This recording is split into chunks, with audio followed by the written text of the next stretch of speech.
है कांग्रेस की क्या स्थिति है? हरियाणा वासियों ने मन बना लिया है भारतीय जनता पार्टी को जिताने का, कमल का फूल खिलाने का।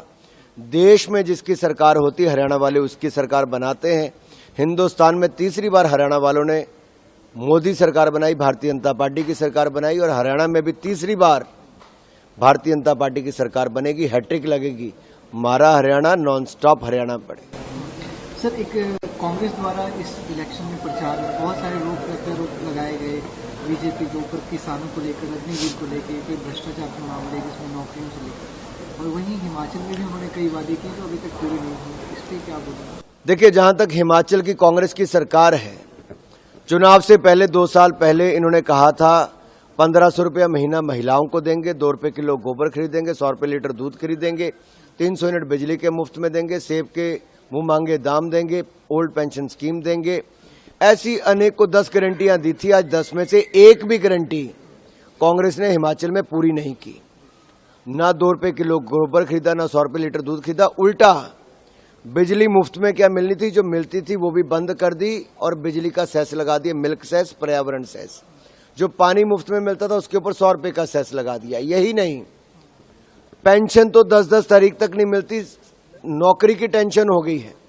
यानी कि जो नौकरी वालों को अब तनख्वाह की भी प्रॉब्लम आनी शुरू हो गई, क्योंकि उनकी तनख्वाह भी समय पर नहीं मिल पा रही। हिमाचल को दिवालियेपन की और कांग्रेस लेके जा रही है। तनख्वाह देने के पैसे नहीं दिख रहे, और जो फॉर्म इन्होंने चुनाव से पहले हिमाचल वासियों से भरवाए थे वो फाड़कर कूड़ेदान में फेंक दिए। वो फॉर्म आज तक कहीं दिखते नहीं हैं। अभी हाल में सोनिया गांधी जी, राहुल गांधी जी, प्रियंका गांधी जी हिमाचल आए। वो 2 मिनट हिमाचल वालों के लिए नहीं निकाल पाए कि 2 साल में जो वायदे किए थे वो पूरे क्यों नहीं किए। मेरा सवाल है इन तीनों से, राहुल गांधी जी, सोनिया गांधी जी से, कि जनता से जो वायदे हिमाचल में किए थे वो पूरे क्यों नहीं किए। आप हिमाचल आए तो जनता से क्यों नहीं मिले, छुट्टी मनाकर चले गए और वायदों की छुट्टी कर दी। जहां तक हरियाणा की बात है, 2006 में अगर स्वामीनाथन कमेटी की रिपोर्ट देश में आई थी, केंद्र और प्रदेश में कांग्रेस की सरकारें थी, इन्होंने स्वामीनाथन कमेटी की रिपोर्ट को लागू क्यों नहीं किया। दूसरा, उसी कमेटी के इंचार्ज हुड्डा जी को बनाया था ग्रुप ऑफ चीफ मिनिस्टर्स के। हुड्डा जी ने किसानों को न्याय क्यों नहीं दिलाया, एमएसपी को लीगल गारंटी क्यों नहीं बनाया। तीसरा मेरा सवाल है, हरियाणा में किसानों को 2 रुपये मुआवजा क्यों दिया, जबकि करोड़ों रुपए की जमीन किसी और को दे दी। नेशनल हेराल्ड वालों को जमीनें दे दी हरियाणा की सरकार ने, बिल्डरों को जमीनें दे दी हरियाणा की सरकार ने। ये कांग्रेस वालों ने किया था। और जब 500 रुपये मुआवजा आया तो उसके लिए 1000 रुपया पहले बैंक में जमा करा के खाता खुलाना पड़ा, और 1000 रुपये के लिए भी कई चक्कर काटने पड़े बैंक खाता खुलाने के लिए। चौथा सवाल है मेरा, कर्नाटक में 1200 किसानों ने आत्महत्या कर ली। राहुल गांधी जी, कर्नाटक की कांग्रेस की सरकार ने क्या किया। खड़गे जी और राहुल गांधी जी कितनी बार वहां पर गए, हुड्डा जी कितनी बार उनका हाल पूछने गए। सवाल यह है कि कुछ नहीं करना चाहते। हमने हरियाणा के किसानों को आय बढ़ाने का काम भी किया है, और यहां पर हम 10,000 रुपया पीएम किसान सम्मान में जो 6,000 मिलता है, अब उसके साथ अब यहां पर 10,000 रुपया किसानों को मिलेगा हरियाणा में, और 3100 रुपये में धान की खरीद होगी। ये भाजपा की गारंटी है। 24 की 24 फसलों पर खरीद होगी। कांग्रेस झूठ की फैक्ट्री है, और जब कांग्रेस के नेता राहुल गांधी दुनिया भर में जाकर झूठ बोलते हो और भारत को बदनाम करते हो, तो भारत के स्वतंत्रता सेनानियों को भी अपमानित करने में कांग्रेस पीछे नहीं छोड़ रही। वीर सावरकर का अपमान नहीं सहेगा हिंदुस्तान। अरे, जिन्होंने अपना पूरा जीवन देश के लिए दे दिया, वो वीर सावरकर जी से कांग्रेस के लोग कुछ सीख तो नहीं सके। इन्होंने केवल सत्ता का सुख भोगा है। देश का विभाजन करवाने में जो नेहरू जी का काम रहा और जो जिन्ना का काम रहा, वो देश भूला नहीं है।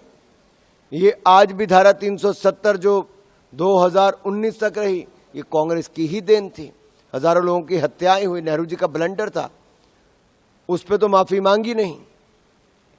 आज वीर सावरकर के अपमान कर कांग्रेस ने दिखा दिया है स्वतंत्रता सेनानियों के लिए उनके मन में कोई जगह नहीं। चाहे वो सरदार पटेल हो, इनकी सरकारों के समय तो एक्सट्रीमिस्ट कहा जाता था टेक्स्ट बुक में। किसको? भगत सिंह जी को भी। ये कांग्रेस की मानसिकता थी, और आज वीर सावरकर को नीचा दिखाकर इन्होंने दिखा दिया है कि ये लोग केवल एक परिवार तक ही सीमित हैं। जिस परिवार ने सत्ता का सुख भोगा, आज जिस तरह से जिन्ना देश को बांटकर अपने लिए एक प्रधानमंत्री का पद ढूंढते थे, आज देश के टुकड़े करने वालों को अपनी पार्टी में शामिल करवाकर टुकड़े टुकड़े की सोच को आगे बढ़ाकर आज के मॉडर्न जिन्ना के रूप में राहुल गांधी जी दिखते हैं, जो विदेशों में जाकर भारत को अपमानित करते हैं, भारत विरोधियों के साथ हाथ मिलाते हैं और पाकिस्तान के रक्षा मंत्री कहते हैं राहुल गांधी की सरकार आनी चाहिए। अब हिंदुस्तान के लोगों को समझ आता है और साफ दिखता है कि पाकिस्तान कांग्रेस के साथ और कांग्रेस पाकिस्तान की भाषा बोलने पर क्यों मजबूर हो जाती है। देश में कई जगहों पे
दयाल गजाधारी ज्वेलर्स, जो है पिछले 75 सालों से आप सभी का भरोसा, आपकी खुशियों के साथ।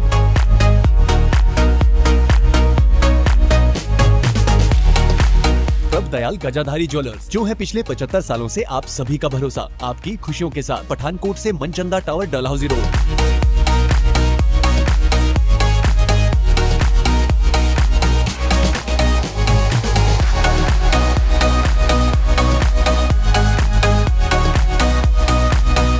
कहीं सुना है रिटेल की दुकान पर होलसेल का दाम?